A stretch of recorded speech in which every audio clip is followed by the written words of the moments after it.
मैं उनसे सीधे सीधे आग्रह करता हूं कि आए और हमारा हाथ पकड़कर आगे चलें।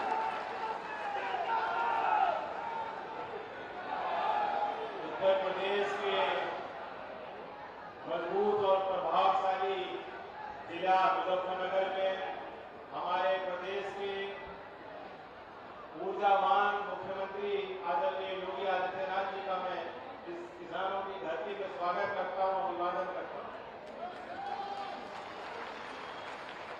सबसे पहले पुराना क्षेत्र के जवान जो शहीद हुए हैं, आज उनकी 13वीं है। मैं उनके और उनके परिवार के प्रति अपनी संवेदना व्यक्त करना चाहता हूं। इस क्षेत्र की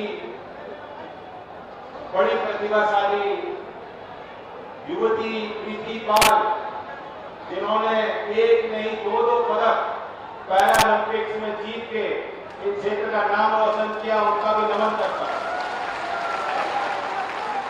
मंचासीन सभी सम्मानित पदाधिकारी नेतागण, हमारे भारतीय जनता पार्टी के अध्यक्ष सैनी जी, संदीप जी और सम्मानित मंच करके मैं अपना सभी को इससे जोड़ता हूं और त्योहारों की सभी को राम राम। त्योहारों का एक जश्न सा माहौल हमने आज क्षेत्र में देखा है और मैं शुरुआती तौर पर कहना चाहता हूं कि भारतीय जनता पार्टी और राष्ट्रीय लोकदल ने इस क्षेत्र की इस परंपरा को पहचानते हुए चुनाव आयोग से हमने दरखास्त गुजारिश की थी। ये चुनाव 13 तारीख का था और चुनाव आयोग ने सभी तकनीकी पहलुओं पर विचार करते हुए हमारे दरखास्त को स्वीकारा और चुनाव को 20 तारीख तक किया। बहुत बड़ी संख्या और तादाद में गांव देहात के लोग, खासतौर से पूरे पश्चिमी उत्तर प्रदेश के लोग कार्तिक पूर्णिमा के इस महोत्सव में गंगा स्नान के लिए जाते हैं। सह परिवार जाते नहीं जाते? यहाँ कितने लोग हैं? हाथ खड़ा करके बताओ जो यहाँ शुक्रवार गढ़ पे गए हैं गंगा स्नान के लिए। अब मुझे बताओ, विपक्षी पार्टियां क्यों चाहती थी कि उस त्योहार के बीचों बीच चुनाव हो? ये मैं इसलिए कह रहा हूं क्योंकि जब चुनाव आयोग ने चुनाव टालने का निर्णय लिया तो सही निर्णय था। आपकी जन भावनाओं का कदर करते हुए चुनाव आयोग ने फैसला किया, हमारी मांग पे निर्णय लिया गया। लेकिन तब भी विपक्ष के कुछ नेता और पार्टियों को हजम नहीं हुआ। सीधी सीधी बात है, वे चाहते थे कि गांव देहात के जो लोग यहाँ एकत्रित हैं, सब समाज के लोग हैं, सीधे ईमानदार सच्चे लोग हैं, वे चाहते थे कि आप तो अपनी परंपरा और भावना के अनुरूप वहां गंगा स्नान करो और उनके आपके पीछे आपकी वोट पे कब्जा मार के ये किसी तरह से यहाँ गड़बड़ा देंगे या कुछ करना। ये लोग संविधान की बात करें, जो एक संवैधानिक संस्था चुनाव आयोग किसे नहीं मानते। आज उत्तर प्रदेश में योगी जी के शासन को आपने देख लिया, पढ़ लिया, पहचान लिया है। सबसे बड़ी खूबी है कि कोई पक्षपात नहीं हो सकता। कोई अनैतिक काम अगर इनके दल का नेता हो, कार्यकर्ता हो और हमारे दल का कोई नेता कभी करेगा ही नहीं। अगर कोई सिफारिश हम भी योगी जी से करेंगे अनैतिक कार्य की, तो योगी जी नियम और कानून के तहत चलेंगे। कोई अनैतिक कार्य, कोई हिम्मत नहीं है करा दे सकता। ये कानून कहां से बनते हैं? संसद में जो आपके प्रतिनिधि बैठे हैं वे आपकी भावनाओं के अनुरूप वहां पहल करते हैं और कानून बनते हैं। लेकिन संसद द्वारा बनाया गया कानून कहां से ताकत लेते हैं? देश के संविधान से ही ताकत लेते हैं। भारतीय संसद भी कोई ऐसा कानून नहीं बना सकती जो देश के संविधान के अनुरूप ना हो। जो लोग संविधान चुनाव के वक्त कहते हैं कि संविधान खतरे में है, वे लोग कानून की धज्जियां उड़ाने में सबसे आगे अग्रणी रहते थे जब तक योगी जी ने शासन को नहीं संभाला। और आज उनके बस में कुछ नहीं है, तो तरह तरह की वो बात करते हैं। ये चुनाव, हमारा चुनाव, हमारे मुद्दे सब जग जाए। ये क्षेत्र बहुत मेहनती किसानों का क्षेत्र रहा। चौधरी चरण सिंह की कर्मभूमि और चौधरी अजीत सिंह की कर्मभूमि रही। यहाँ किसी भी गांव में किसी भी समाज के व्यक्ति से अगर मैं पूछूंगा कि आपका मुद्दा क्या है, इसी चुनाव में नहीं हर चुनाव में, तो यहाँ के किसान कहते हैं कि गन्ने का अच्छा भाव मिल जाए, बदले के हमें नुकसान भी जाए। इस क्षेत्र के किसानों ने जब कहा कि हम बंपर पैदावार कर देंगे, यहाँ की मिल की क्षमता वृद्धि का अगर कोई काम सरकार करती है, राज्य सरकार, तो जितनी आवश्यकता पड़ेगी उतना गन्ना हम मिल को देने को तैयार है। बताओ, यही सबसे बड़ी मांग थी क्षेत्र की? नहीं, मोरना क्षेत्र की यही सबसे बड़ी क्षेत्र की मांग। मैंने तो एक बार मैंने कहा, शायद हमारे यहाँ से विधायक थे चंदन चौहान जी, उन्होंने कहा होगा, योगी जी ने खुद उस बात के महत्व को समझते हुए पहल की है और यहाँ के गन्ना चीनी मिल के क्षमता वृद्धि के लिए जो काम किया है, मैं आभार इस क्षेत्र की जनता और किसानों की तरफ से योगी जी को देना चाहता हूं।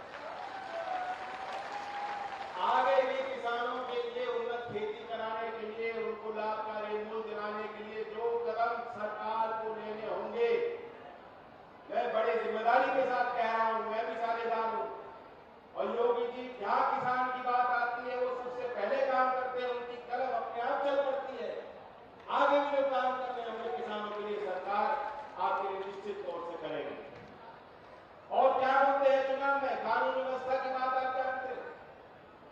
चौधरी चरण सिंह भी अच्छे लोगों का चयन करते थे और आप भी जानते हो, हर मतदाता जानता है, अगर नेता खराब होगा, नेता भ्रष्ट होगा, नेता बेईमान होगा, नेता गुंडा होगा, तो आपकी क्या सुनवाई हो?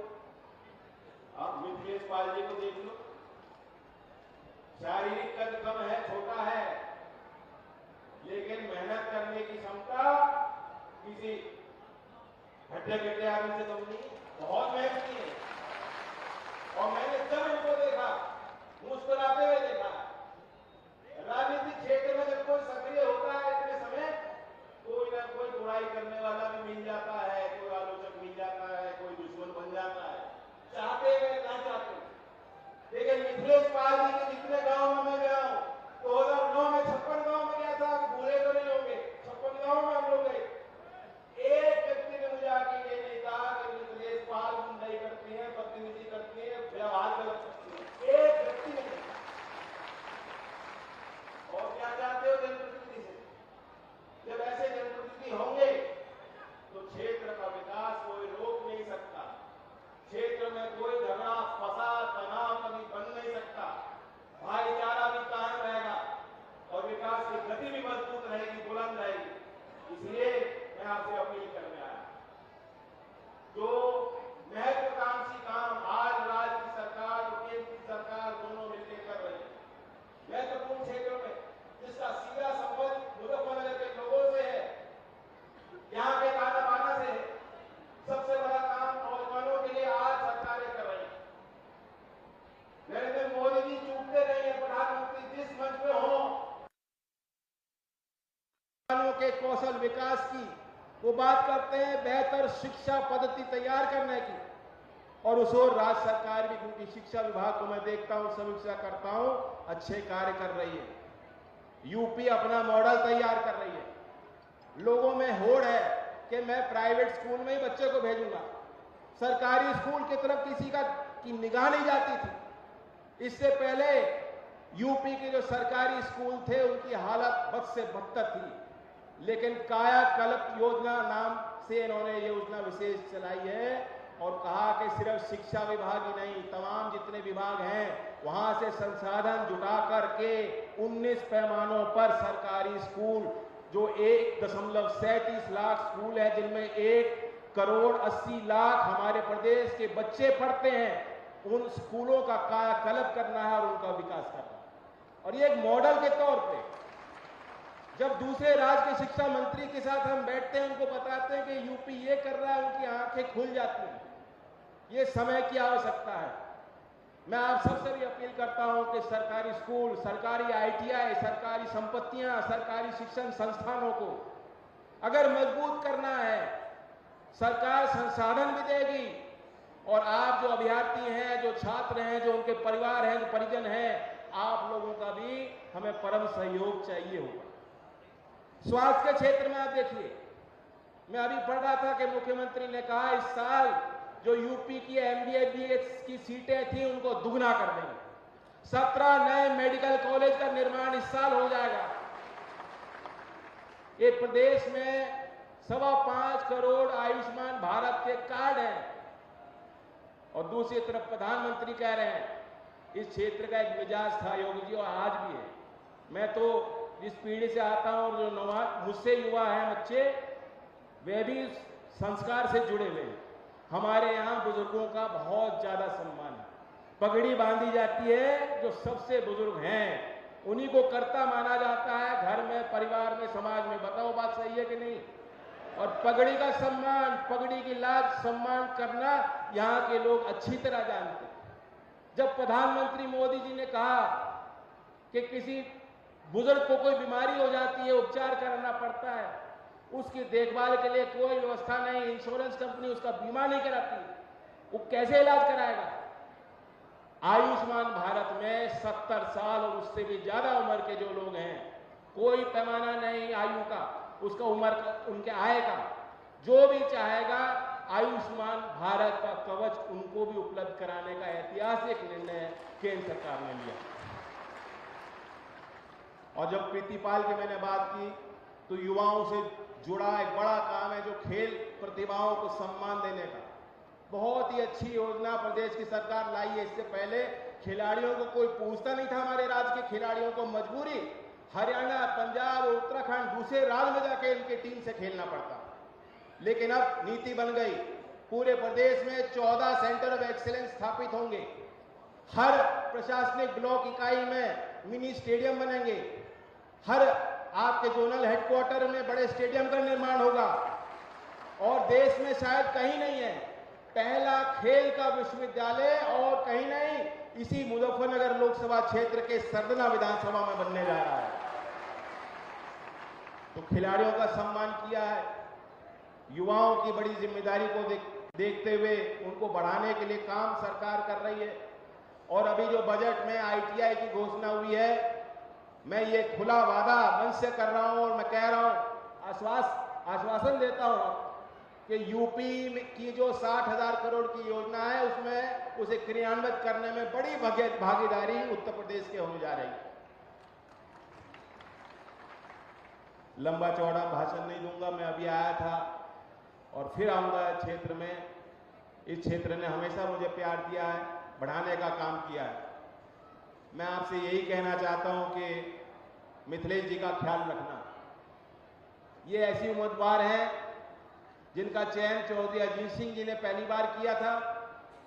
आज वो हमारे बीच में नहीं है, लेकिन आज अगर मैं उनसे पूछता कि चौधरी साहब लोकदल के चिन्ह पे किसी को लड़ाना है, किसको लड़ाया जाए, शायद पहला नाम चौधरी अजीत सिंह जी भी मिथिलेश पाल का ही लेते। तो योगी जी भी बुरा नहीं मानेंगे। योगी जी के काम को बढ़ाने के लिए, प्रधानमंत्री के काम को बढ़ाने के लिए और मुझे आशीर्वाद देने के लिए, लेकिन ये उम्मीदवार ना मेरी है ना योगी जी की है, इन्हें चौधरी अजीत सिंह जी का उम्मीदवार बना के आप वोट कर लेना इस बार। धन्यवाद। जय हिंद, जय भारत, जय किसान, जय मजदूर।